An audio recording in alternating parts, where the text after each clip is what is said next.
ಪ್ರೀತಿಸುತ್ತಿದ್ದ ಅಪ್ರಾಪ್ತೆ ಮನೆ ಮುಂದೆಯೇ ಜಿಲೆಟಿನ್ ಅನ್ನು ಸ್ಫೋಟಿಸಿಕೊಂಡು ಯುವಕನೊಬ್ಬ ಆತ್ಮಹತ್ಯೆ ಮಾಡಿಕೊಂಡಿರುವ ಘಟನೆ ಮಂಡ್ಯ ಜಿಲ್ಲೆಯ ನಾಗಮಂಗಲದ ಕಾಳೇನಹಳ್ಳಿ ಗ್ರಾಮದಲ್ಲಿ ನಡೆದಿದೆ.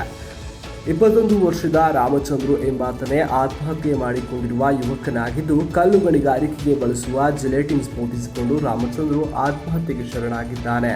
ಇನ್ನು ಜಿಲೆಟಿನ್ ಸ್ಫೋಟಕ್ಕೆ ಯುವಕನ ಹೊಟ್ಟೆಯ ಭಾಗ ಛಿದ್ರವಾಗಿ ಸ್ಥಳದಲ್ಲೇ ಸಾವನ್ನಪ್ಪಿದ್ದಾನೆ.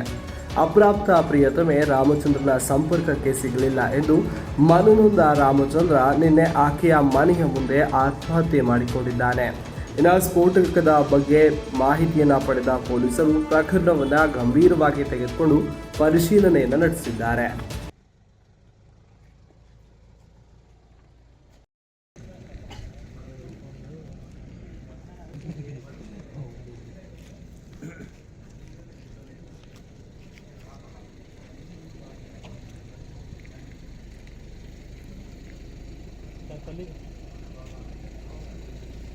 ಚೆನ್ನಾಗಿದ್ರು ಸರ್, ಚೆನ್ನಾಗಿದ್ದು ಥರ ಫೋನ್ ಮಾಡಿ ತಲೆ ತಿಂದು ಓಡೋಗೋಣ ಅಂತೇಳಿ ಓಡೋಗ್ಬಿಟ್ರು. ನಾವು ಎಷ್ಟು ಫೋನ್ ಮಾಡಿ ಹುಡುಗಿಗೆ ಬೈದಿದ್ದು ನಿಮ್ಮ ಅಪ್ಪನ ಹತ್ರ ಹೇಳ್ತೀನಿ ಇಂಥವೆಲ್ಲ ಮಾಡ್ಬೇಡ ಅಂತ ಫೋನ್ ಮಾಡಿ ಓಡೋಗ್ಬಿಟ್ಟು ಅಲ್ಲಿ ತಮಿಳ್ನಾಡಲ್ಲಿದ್ದು ಅಲ್ಲಿ 3 ತಿಂಗಳಾಗಿ ಅಬಾರ್ಷನ್ ಮಾಡಿಸಿ ಆಗಿ ಕರ್ಕೊಬಂದು ಈಗ ಬಂದಿದ್ದ ತಕ್ಷಣ ಅವ್ರ ಅಪ್ಪ ತೀರೋದು ಸರ್. ಅವ್ರ ಅಪ್ಪ ತೀರೋದ್ಮೇಲೆ ಕರ್ಕೊಂಡೋಗಿ ನಿಮ್ಮ ಮನೆಗೆ ಅಂತ ನಮ್ಮ ಜೊತೆಲೆ ಕಳಿಸ್ಬಿಟ್ರು. ಊರಿನವ್ರು ನಮ್ಮ ಜೊತೆಲೆ ಕಳ್ಸಿರೋ. ಅವಳಲ್ಲಿ ಬಂದಮೇಲೆ ಮತ್ತು ಅವ್ರ ಅಮ್ಮ ಪೊಲೀಸ್ ಸ್ಟೇಷನ್ಗೆ ಕಂಪ್ಲೇಂಟ್ ಕೊಟ್ಟು ಮತ್ತೆ ಕರ್ಕೊಂಡೋದ್ರು ಸರ್.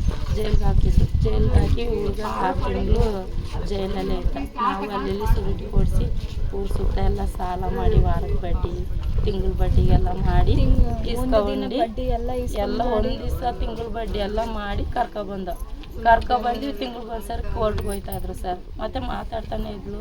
ಈಗ ವರಲಕ್ಷ್ಮಿ ಹಬ್ಬದಲ್ಲಿ ಅಡುಗೆ ಮಾಡಿ ನಮಗೂ ಹಾಕೋರೆ ಸರ್. ನಾನು ಅವ್ರ ಸೋದರತ್ತೆ, ನನಗೋನಲ್ಲ ಅವ್ನು ಸೋದರತ್ತೆ. ನಾನು ವರಲಕ್ಷ್ಮಿ ಹಬ್ಬದಲ್ಲಿ ಬಂದವಳೆ. ಅದಕ್ಕಿಂತ ಮುಂಚೆನೂ ಅವ್ರ ನಮ್ಮ ಅಕ್ಕನಿಗೆ ಒಂದು ಸೀರೆ ಬಂಗ್ರನು ತೆಗ್ದಾಕವಳೆ, ಎಲ್ಲನೂ ಮಾಡವಳೆ. ಈಗ ಊಟದ ಬಂತು 10ನೇ ತಿಂಗಳಲ್ಲಿ ಬಂದು ಕೇಕ್ ತಂದು ಬಟ್ಟೆ ತಗೊಬಂದು ಕೇಕ್ ಕಟ್ ಮಾಡ್ಬಿಟ್ಟು ಬಂದವಳೆ. ಮತ್ತೆ ಈಗ ಒಂದು ತಿಂಗಳಿಂದ ಮಾತಾಡೋದು ಬಿಟ್ಬಿಟ್ಟು ಇನ್ನೊಬ್ಬ ಹುಡುಗದ ಜೊತೆಲಿ ಮಾತಾಡ್ತಾ ಇರೋದು. ಈ ಹುಡುಗ ನಮ್ಮ ಹುಡುಗಿಗೆ ತೀರ್ಕೊಂಡಿದ್ದಾನಲ್ಲ, ಹುಡುಗ ನಮ್ಮ ಹತ್ರ ಹೇಳ್ದ ಈ ಥರ ಬೇರೆ ಹುಡುಗನ ಜೊತೆ ಮಾತಾಡ್ತಾವಳೆ, ಫೋನ್ ಯೂಸ್ ಮಾಡ್ತಾಳೆ, ನನಗೆ ಫೋನ್ ಮಾತಾಡ್ತಾಳೆ, ನಾನು ತಾಳಿ ಕೆಟ್ಟೋಗೈತೆ ಅಂತ.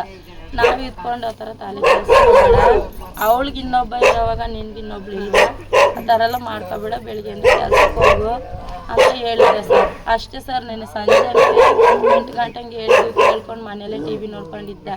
8 ಗಂಟೆ ಮೇಲೆ ಎಷ್ಟೊತ್ತಿಗೆ ಬಂದು ಎಷ್ಟೊತ್ತಿಗೆ ಹೋದ್ನೋ ಗೊತ್ತಿಲ್ಲ ಸರ್. ಈಗ ಬೆಳಿಗ್ಗೆ 6 ಗಂಟೆ 26 ಫೋನ್ ಬಂದಮೇಲೆ ಈ ಥರ ಮುಂಚೆನಾರ ಫೋನ್ ಮಾಡಿದ್ರೆ ಇವರು ನಂಬರ್ಗಳಿತ್ತು ಸರ್ ಇವ್ರ ಹತ್ರ. ಎಲ್ಲ ನಂಬರ್ ಎಷ್ಟು ಗಂಟೆ ಗೊತ್ತಿಲ್ಲ ಸರ್. ಇವಾಗ ಅವ್ರು ಚೆನ್ನಾಗವ್ರೆ ಸರ್. ಈಗ ಬಂದವನಲ್ಲ ಅವು ನಂಬರ್ ಎಲ್ಲ ಐತಲ್ಲ ಸರ್, ನಂಬರ್ ಎಲ್ಲ ಐತಲ್ಲ. ಒಬ್ರಿಗೆಲ್ಲ ಫೋನ್ ಮಾಡಿ ಹುಡುಗ ಈ ಥರ ಬಂದವನೆ, ನೀವು ಬಂದಿದ್ದೀವಿ ಅಂತ ಹೇಳ್ಬೇಕಾಯ್ತು ಸರ್. ಒಬ್ರಿಗೂ ಒಂದು ಫೋನ್ ಮಾಡಿಲ್ಲ, ಏನು ಮಾಡಿಲ್ಲ. ಈಗ ನಮಗೆ ಪೊಲೀಸ್ನಿಂದಾನೇ ನಮಗೆ ಫೋನ್ ಬಂದು ನಮಗೆ ಗೊತ್ತಾಗಿರೋದು. ಅಷ್ಟೊಂದು ಗಂಟೆ ಇವ್ರ ಹತ್ರ ಮನೇಲೇ ಇದ್ದವ್ರೆ. ಆ ಹುಡುಗಾಗ ಆಗಾಗ ನೋಡ್ಕೊಂಡೇ ಇದ್ದವ್ರೆ ಕಣ್ಣು ಮುಂದ್ಗಡೆ. ಅದು ಹೆಂಗೆ ಸರ್ ಇರೋಕ್ಕೆ ಸಾಧ್ಯ? ಒಂದು ಮಾತು ಹೇಳಿ, ಒಂದು ಯಾರಿಗಾದ್ರೂ ಒಂದು ಫೋನ್ ಮಾಡಿದ್ರೆ ನಮ್ಮ ಹುಡುಗ ನಮಗೆ ಜೀವ ಸಹಿತ ಸಿಗ್ತಾ ಇದ್ದ. ಈಗ ಒಂದು ಹುಡುಗ ಆದಮೇಲೆ ಇನ್ನೊಂದು ಹುಡುಗ ಬೇಕಾಗಿತ್ತ. ಹುಡುಗ 18 ವರ್ಷ ಆಗಿಲ್ಲ, ಓಕೆ. ಈಗ ಒಂದು ಹುಡುಗ ಬೇಡ, ಇನ್ನೊಂದು ಹುಡುಗ ಇಬ್ಬರು ಬೇಕಾ? 18 ವರ್ಷ ಆಗಕ್ಕೆ ಮುಂಚೆ ಎಲ್ಲ ಹೆಣ್ಮಕ್ಳ ಕಡೆನೇ ನ್ಯಾಯ ವಹಿಸ್ಕೊಂಡು ಎಲ್ಲ ಮಾಡ್ತಾರೆ. ಈ ಗಂಡು ಮಕ್ಕಳಿಗೆ ನ್ಯಾಯ ಯಾರು ಸರ್ ಕೊಡೋದು? ಗಂಡು ಮಕ್ಕಳು ಜೀವ ಓದಿಸ್ತಾರೆ. ಎಲ್ಲ ಅವ್ರೆ ಯಾರು ತಗೊಬಂದು ಕೊಡ್ತಾರೆ ಜೀವ? 20 ವರ್ಷ ಸಾಕಿ ಎತ್ತಿ ಒತ್ತಿ ಗಾರೆ ಕೆಲಸ ಮಾಡ್ಕೊಂಡು ಅವ್ರೊತ್ತು ಒಂದೊತ್ತು ತಿಂದಾನೆ ಸೊಸೈಟಿ ಹಾಕಿ ಬಿಟ್ರೆ ಇನ್ನಿಲ್ಲ. ದಿವ್ಸಕ್ಕೆ 4 ಜನ 5 ಜನ